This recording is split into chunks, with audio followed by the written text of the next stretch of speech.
Machiavelli in this Illuminati, all through your body. The blows like a 12-gauge shot. Feel me?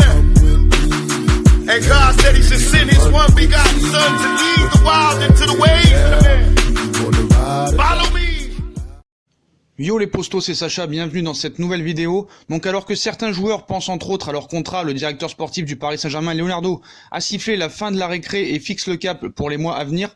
On sait que Leonardo est très actif lors des mercatos, que ce soit d'été ou d'hiver. Et on va voir un petit peu le 11 type des pistes actuelles de Leonardo. Donc alors que le mercato hivernal ouvrira ses portes dans un mois, le 1er janvier, le PSG aurait plusieurs profils dans le collimateur. Voici le 11 type des potentiels recrues et renfort de Leonardo pour ce mercato d'hiver ou peut-être même pour le mercato d'été prochain. Donc il n'y a pas 11 joueurs qui vont venir, mais le PSG tentera-t-il de se renforcer au cours du mercato estival? Oui. Chaque saison, le club de la capitale a pris d'habitude d'accueillir au moins un renfort durant cette période. La saison passée, par exemple, Antero Henrique avait jeté son dévolu sur Leandro Paredes, qui était arrivé en provenance du Zénith Saint-Pétersbourg pour 47 millions d'euros. Mais quels sont les joueurs qui intéressent aujourd'hui Leonardo? Voici un 11 type des profils annoncés ces dernières semaines dans le viseur du directeur sportif.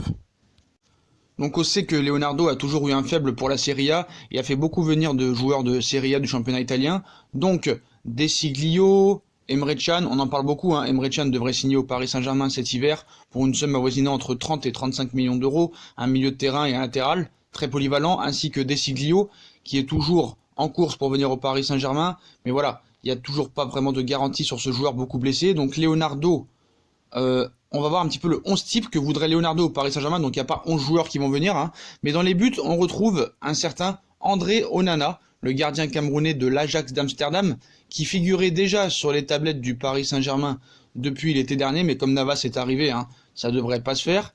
Arrive ensuite une défense à 4, logique, avec Mattia De Sciglio sur le flanc droit et Ryan Aït-Nouri, défenseur d'Angers à gauche, ainsi qu'une charnière centrale composée, comme on vous l'avait dit, de Milan Skriniar, défenseur central de l'Inter de Milan, très performant cette saison, et ainsi que le français Samuel Umtiti, qui a récemment été annoncé dans le viseur de Leonardo pour un potentiel remplacement de Thiago Silva.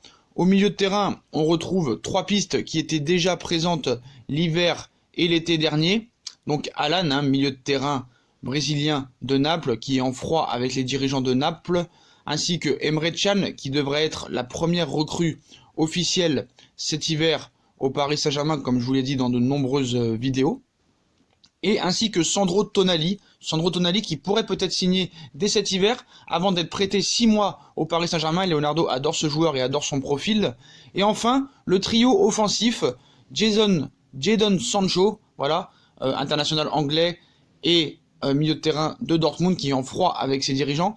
Sancho, donc voilà, Federico Chiesa, donc qui a rencontré Leonardo et l'agent du joueur, ainsi que Erling Haaland, 3 profils qui intéressent le Paris Saint-Germain. Donc voilà le 11 type du Paris Saint-Germain, donc ils vont pas tous venir.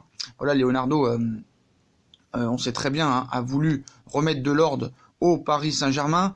Il a sifflé la fin de la récréation, a fixé le cap.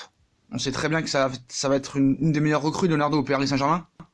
Ce sera un critère clé dans les décisions à venir du club, gestion des joueurs, recrutement et investissement. Comme il a cité en conférence de presse mercredi à la télévision brésilienne, je pense qu'on doit sortir de ce qui s'est passé ces dernières années, sortir de ce film, parce que le fait d'avoir été éliminé la saison dernière ne signifie pas que tu vas l'être cette année, a-t-il déclaré au micro du Brésilien Esport Interativo après le match nul contre le Real Madrid, 2 buts partout. Avant de fixer le cap pour les semaines à venir, dont il a cité, on doit construire un effectif qui rassemble toutes ses forces dans la même direction. Le secret, c'est de construire cette synergie.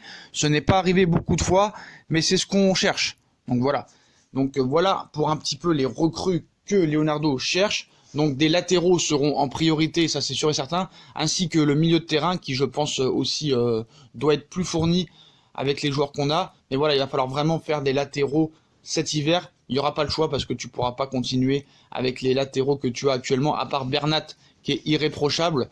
Je pense que Leonardo va devoir vraiment se concentrer cet hiver sur les latéraux pour pouvoir peut-être avoir la possibilité de passer un cap enfin dans cette Ligue des Champions. Donc voilà les postos, hein, c'était une petite vidéo pour vous montrer un petit peu le 11 de rêve de Leonardo au Paris Saint-Germain. Donc certes, hein, il y a des joueurs qui pourront pas venir cet hiver et cet été. Voilà, Onana ça va être compliqué, Skriniar c'est peut-être une possibilité pour remplacer Silva. Sancho ça va être compliqué. Ait Nouri, pourquoi pas, hein, c'est des joueurs qui sont assez possibles qui viennent. Desiglio aussi, il faudra voir aussi le choix de Leonardo sur ce sujet, beaucoup blessé, donc on va voir. Chiesa, ce sera plutôt pour l'année prochaine, l'été prochain. Alan, c'est compliqué parce que le milieu de terrain là-bas est un petit peu en déliquescence avec leurs dirigeants. Donc voilà, et puis Leonardo, les pistes plus solides et qui seraient susceptibles de venir, voilà, Emre Can hein, devrait être bien parisien, ainsi que Tonali qui pourrait signer dès cet hiver et être prêté dans la foulée à Brescia. Donc voilà les postos, bah, si vous avez kiffé la vidéo comme d'habitude, hein, on like, on partage, on s'abonne. Dites-moi en commentaire ce que vous pensez de ce 11 de Leonardo. Quelles seraient vous vos recrues idéales pour ce mercato d'hiver ou l'été prochain, mais c'est plus intéressant cet hiver, voilà. Qui prendriez-vous en arrière gauche, en arrière droit, au milieu de terrain? Et dites-moi le 11 type que vous voudriez voir lors des 8e de finale de Ligue des Champions, voilà, ça m'intéresse vraiment. Et dites-moi ce que vous pensez un petit peu de toutes ces recrues que Leonardo veut. Puis comme d'habitude, hein, si on a kiffé la vidéo, bah, on like, on partage, on s'abonne, on active la cloche, on me suit sur les réseaux sociaux, Twitter, Instagram, Facebook, Snapchat, ainsi que sur Utip, hein, si vous voulez regarder les pubs gratuitement ou en faisant un petit don par-ci par-là. Voilà les postos, je vous souhaite une très bonne vidéo à tous et à plus tard dans une nouvelle vidéo les postos. Tchuss!